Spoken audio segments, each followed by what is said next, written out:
আসলো, বাইরে যেহেতু আছি, হাতে আসলো, হাতটা ঝাঁকি দিলাম, ফোনের মধ্যে গেল, ফোনের মধ্যে থেকে আর বেরোতে পারছে না, ফোনের চারিদিক দিয়ে খালি কাঠপিপটাটা ঘুরেই যাচ্ছে।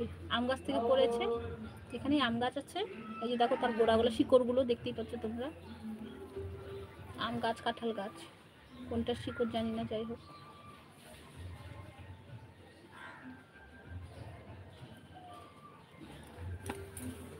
আচ্ছা, বিউটি দিভাই আছে, সুমি দিভাই আছে, ববিতা দিভাই আছে,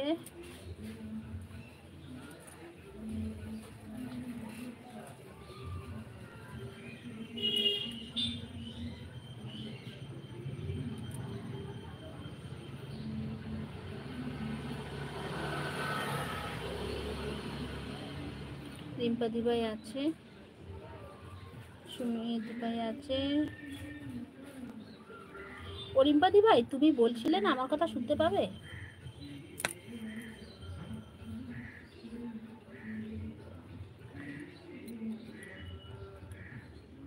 রিম্পা দিভাই, তুমি কি আমার কথা শুনতে পাবে? আচ্ছা, সুমি দিভাই আছে, ববিতা দিভাই আছে,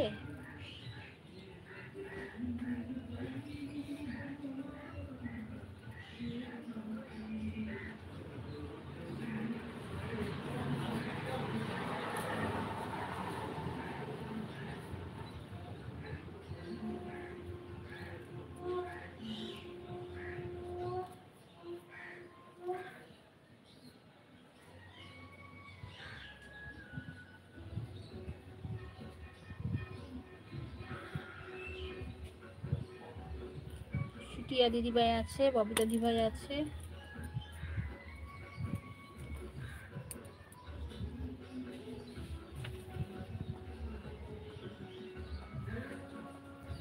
সোমা বোন আছে,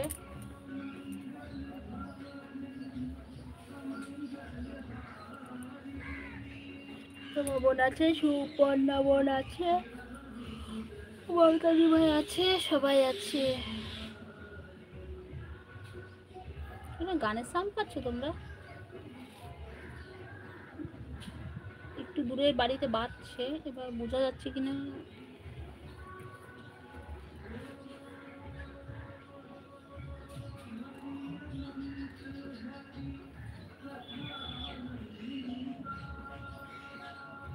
বাইরে বসলে এক সমস্যা।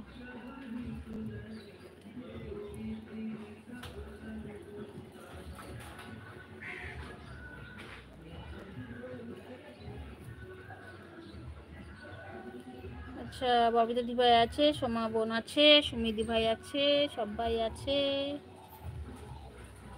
টিয়া দিদিভাই আছে।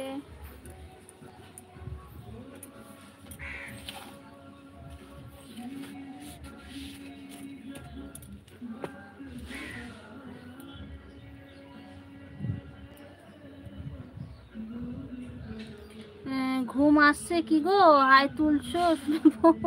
আর বলো না, এই এখন একটু বাইরের হাওয়াটা, বাইরে কেন, ঘরেও আমার ঘুমটা চলে আসে এই সময়টা। কি বলো তো, সকালে স্নান করি ঠিকই, আমি মাথার চুলটা ওই খোলা হয় না, আমি রান্না বান্না শেষ করে তবে মাথার চুলটা খুলি, ফলে মাথাটা ভেজা ভেজা থাকে, ফ্যানের তলে বসলে এমনিই ঘুম পেয়ে যায়। তো যদি আজকে ফ্যানের তলে এখন নেই, তবুও ওই হাওয়াটা আসছে কিন্তু বাইরের হাওয়া, ঘুম পেয়ে যায় আমার। আর উঠিও তো সেই সকালেই উঠতে, যতই ভাবি সেদিন রবিবার দিন এলবি করবো না, তবু না সেই 6টার সময় ঘুমটা এত ভেঙে গেল যে ঘুমই ধরলো না, বাধ্য হয়ে 6:30টার সময় উঠতেই হলো। আর ঘুম ভেঙে গেলে না, তখন শুয়ে থাকতে ইচ্ছা করে না, যে না থাক উঠেই পড়ি। একটা দিন আগে থেকে ভাবি না, রবিবার দিন তো ছুটি, ছেলেরও পড়াশোনা, টিউশন নেই, উঠতেই হবে না, দেরি করে উঠলেও কোনো সমস্যা নেই বাবা, সেদিনও যেন তাড়াতাড়ি ঘুম ভেঙে যায়। সুপর্ণা বোন আছে, সুমিদি ভাই আছে, গান শুনতে পাচ্ছ আমি বুঝতে পেরেছি। দেখি একটু পরে তাহলে ঘরে যেতে হবে, কারেন্ট অবশ্য চলে এসছে।